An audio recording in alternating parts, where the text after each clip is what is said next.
Hei teman-teman, selamat datang di channel Aldi Sudrajat, tempat kita mengeksplorasi tokoh-tokoh inspiratif, berita terkini, olahraga, dan ekonomi bisnis dari warisan mereka yang abadi. Ulama sudah sejak dulu terjual, dan pembelinya adalah Allah Subhanahu wa Ta'ala, dan bayarannya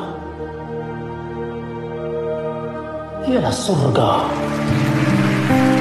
Hari ini, kita akan menyelami kehidupan dan karya seorang ulama, filsuf, dan sastrawan besar Indonesia.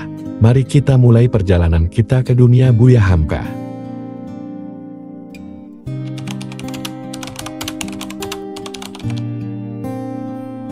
Lahir pada tanggal 17 Februari tahun 1908 di Sumatera Barat, Buya Hamka adalah anak dari Abdul Karim Amrullah, seorang ulama terkemuka. Sejak usia muda, Hamka telah menunjukkan ketertarikan yang mendalam pada ilmu pengetahuan dan sastra. Perjalanan intelektualnya dimulai dengan merantau, sebuah tradisi Minangkabau yang membawanya ke Jawa dan akhirnya ke Tanah Suci untuk menuntut ilmu.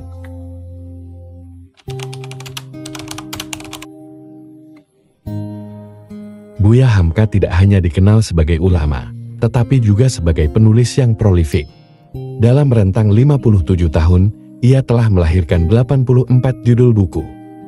Beberapa karyanya yang terkenal adalah Di Bawah Lindungan Ka'bah. Novel karya Buya Hamka yang pertama kali diterbitkan pada tahun 1938 oleh Balai Pustaka, Penerbit Nasional Hindia Belanda. Novel ini mengisahkan kisah cinta dua sejoli, Hamid dan Zainab, yang gagal karena terbentur budaya masyarakat Minang. Hamid adalah seorang pemuda dari keluarga tidak mampu yang hanya dibesarkan oleh seorang ibu. Zainab berasal dari keluarga kaya dan terpandang. Keduanya saling mencintai, tetapi perbedaan latar belakang sosial terus menghalangi mereka. Ibu Hamid melarang Hamid untuk mengharapkan Zainab. Suatu ketika, Hamid dituduh melakukan tindakan yang tidak senonoh dan diusir dari desa. Hamid menjalani hidupnya di perantauan dan bekerja di dekat stasiun kereta. Pada akhir cerita, Hamid memutuskan pergi ke Mekah, kemudian fokus beribadah hingga akhirnya meninggal di hadapan Ka'bah setelah mengetahui Zainab meninggal. Novel ini telah diadaptasikan menjadi film sebanyak 2 kali, masing-masing dengan judul yang sama, yaitu pada tahun 1981 dan tahun 2011. Film berdurasi 121 menit yang rilis pada 25 Agustus tahun 2011 silam, menghadirkan akting dari Herjunot Ali dan Laudia Cynthia Bella selaku pemeran utamanya. Tenggelamnya Kapal Van der Wijk. Novel Tenggelamnya Kapal Van der Wijk bercerita tentang kisah cinta antara Zainuddin dan Hayati, dua remaja yang saling jatuh cinta tetapi terhalang aturan adat Minangkabau. Di Padang, ia dianggap sebagai pria tak bersuku dan terbuang karena dilahirkan dari wanita yang bukan orang Minang. Kecewa dengan sambutan orang-orang sekampungnya, Zainuddin memutuskan pergi. Ketika hendak meninggalkan tanah Minang, Zainuddin malah bertemu dengan seorang perempuan Minang bernama Hayati. Keduanya saling jatuh cinta dan menjalin komunikasi. Sayangnya keinginan untuk menikah terhalang ibunda Hayati yang tidak mau memberikan restu, karena baginya Zainuddin tidak jelas asal-usulnya, sehingga tak layak bersanding dengan Hayati yang berasal dari keluarga terpandang. Merantau ke Delhi. Novel ini adalah novel karya Hamka yang mengisahkan kisah sepasang kekasih, Leman dan Ponim, yang berasal dari Minangkabau dan Jawa. Leman bekerja sebagai pedagang kecil di Delhi, sementara Ponim bekerja sebagai simpanan seorang mandor besar. Mereka berdua jatuh cinta dan menikah.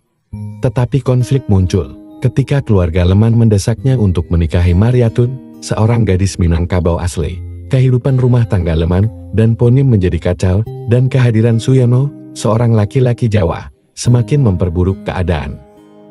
Karya-karyanya ini tidak hanya populer di Indonesia, tetapi juga telah dikaji oleh peneliti di negara tetangga, seperti Singapura dan Malaysia.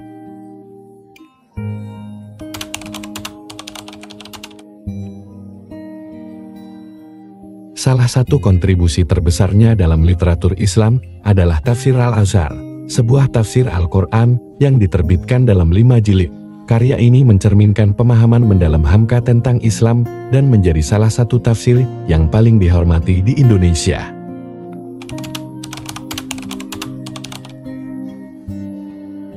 Buya Hamka dan Soekarno, Presiden pertama Indonesia, keduanya memiliki visi untuk Indonesia yang lebih baik. Namun, jalan mereka tidak selalu sejajar. Pada era demokrasi terpimpin, Buya Hamka secara terbuka mengkritik sistem yang diusung oleh Soekarno. Akibatnya, ia harus merasakan dinginnya lantai penjara tanpa pengadilan yang adil. Tulisan ini sangat menyindir gerak-gerik politik sahabatmu di istana. Dalam politik, kadang kawan bisa menjadi lawan. Bapak kami tahan berdasarkan Undang-Undang Anti Subversif Perpres nomor 11.